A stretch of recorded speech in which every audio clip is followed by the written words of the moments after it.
1.1 வந்து 6th term தான் பார்க்க போறோம். இதுல என்ன கொடுத்துருக்காங்கன்னு பார்த்தீங்கன்னா, ஏ கொடுத்துட்டு ஏ வந்து ஹோல் நம்பர்ல இருக்குது. 2ஐ விட குறைவு, 2 வராது ஏன்னா கீழே வந்து ஒரு கோடு பண்ணல, அதனால 2ஐ விட குறைவு.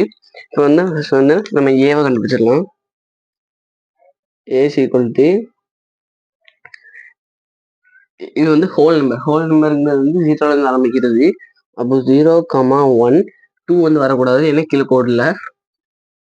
ஏக்கான ஆன்சர் இதுதான். நெக்ஸ்ட் பிக்கான ஆன்சர் வந்து போயிடலாம். பி ஈக்குவல் டு, எக்ஸ் வந்து நேச்சுரல் நம்பர் இருக்கு, அதாவது 1ல இருந்து ஆரம்பிக்கிறது.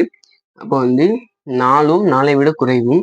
ஓகேவா, 4 வந்து வரும் ஏன்னா இங்க வந்து கீழே ஒரு கோடு இருக்குது, அதனால வந்து 4 வரும். 1 வந்து வராது ஏன்னா கீழே கோடு இல்லை. 2, 3, 4. ஓகே, இப்போ வந்து சீக்கான வேல்யூ வந்து கொடுத்துட்டாங்க. இந்த வீடியோ வந்து நீங்க ஃபுல்லா பாருங்க, ஏன்னா இதுக்கு வந்து ஒரு சமன்பாடு கொடுத்துருக்காங்க. அதுல வந்து நான் ஃபர்ஸ்ட் சமன்பாடு மட்டும் செஞ்சு போடுறேன், ஏன்னா மற்றெல்லாம் ஈஸியாக தான் இருக்கும். மற்றெல்லாம் நீங்களே செஞ்சு பாருங்க. உங்களுக்கு வேணும்னா மட்டும் கமெண்ட்ல சொல்லுங்க, நான் வந்து எடுத்து போடுறேன். இப்போ வந்து நம்ம வந்து ஃபர்ஸ்ட் சமன்பாடை வந்து பார்த்துக்கலாம்.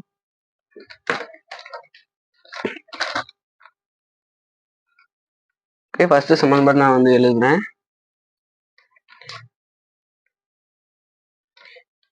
ஏ இன்ட்டு பி யூனியன் சின்னு கொடுத்துருக்காங்க. Equal to A into B union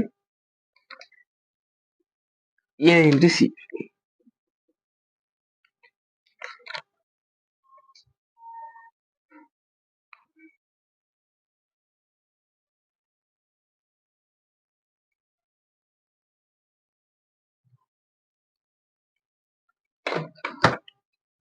இதான் ஃபர்ஸ்ட் சமன்பாடு. இது வந்து நம்ம இப்போ வந்து பண்ண ஆரம்பிச்சிடலாம். ஃபர்ஸ்ட் வந்து எல்ஹெச்எஸ் கண்டுபிடிச்சிடலாம். எல்ஹெச்எஸ்ல வந்து பி யூனியன் சி வந்து ஃபர்ஸ்ட் கண்டுபிடிச்சிடலாம். பி யூனியன் சி தான் இப்போ ஃபர்ஸ்ட் கண்டுபிடிப்போம். பிக்கான வேல்யூ வந்து 2, 3, 4. சிக்கான வேல்யூ வந்து 3, 5. இப்போ வந்து ரெண்டுத்தையும் நம்ம வந்து சேர்த்துறது.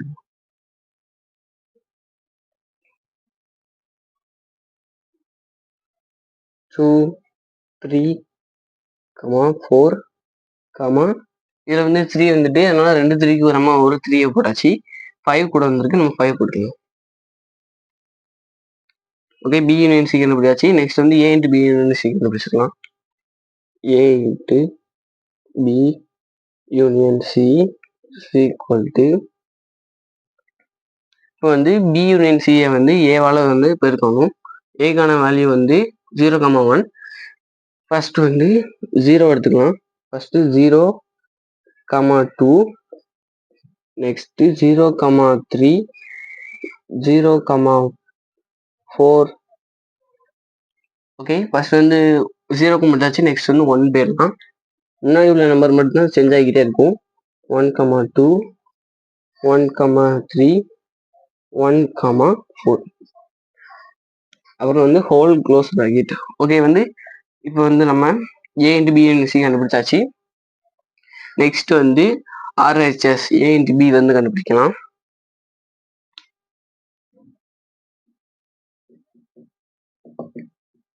ஓகே, ஆர்ஹெச்எஸ்ல வந்து A into B first.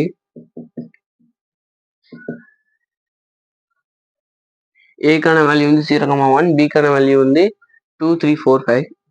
2, 3, 4 whole open bracket போட்டாச்சு. நெக்ஸ்ட் வந்து 0, 0,2, 0,3, 0,4. Next 1, 1,2, 1,3, 1,4 whole close bracket. A to B கண்டுபிடிச்சாச்சு. நெக்ஸ்ட் வந்து ஏ டு சி. ஏக்கான வேல்யூ 0,1, சிக்கான வேல்யூ அவங்களே கொடுத்துட்டாங்க 3,5. இப்போ வந்து ஏ டு சி அனுப்பிச்சிடலாம். Open bracket. இங்க வந்து ஏக்கு வந்து 0, ஃபர்ஸ்ட் வந்து 0 எடுத்துக்கலாம். 0,3 0,5. இப்போ இதே மாதிரி வந்து 1க்கும் 1,3 1,5 ஹோல் க்ளோஸ் ப்ராக்கெட். இப்போ வந்து ரெண்டுத்தையும் வந்து நம்ம சேர்த்து எழுதணும். A into B union A into C is equal to 0,2 0,3 0,4 1,2 1,3 1,4. Next வந்து இதுல இல்லாத நம்பரை வந்து நம்ம இதுல வந்து சேர்க்கலாம். 3 இருக்கு, 0,5 இல்ல. நெக்ஸ்ட் வந்து 1,3 இருக்கு, 1,5 இருக்கு. இப்போ வந்து ரெண்டுத்தையும் அனுப்பிச்சாச்சு. இங்க வந்து ஒரு தப்பு பண்ணியாச்சு. என்னன்னு பார்த்தீங்கன்னா 5 வந்து நம்ம வந்து இது கூட பெருக்கவே இல்லை. ஃபர்ஸ்ட் வந்து 5 வந்து போட்டுக்கலாம். 0,5. நெக்ஸ்ட் வந்து 1. இப்போ 1,5 ஹோல் க்ளோஸ் ப்ராக்கெட். இப்போ வந்து ரெண்டும் சேமாக இருக்கான்னு பார்த்துக்கலாம். 2 3 4 1 2 3 4 0 5 0. ஓகே, வந்து ரெண்டுமே கரெக்டாக வந்திருக்கு. இதில் வந்து இன்னும் 2 சம் இருக்குது. இதை வேணும்னா வந்து நீங்கள் கமெண்ட் பண்ணுங்கள், நான் போடுறேன். தேங்க்யூ ஃபார் வாட்சிங்.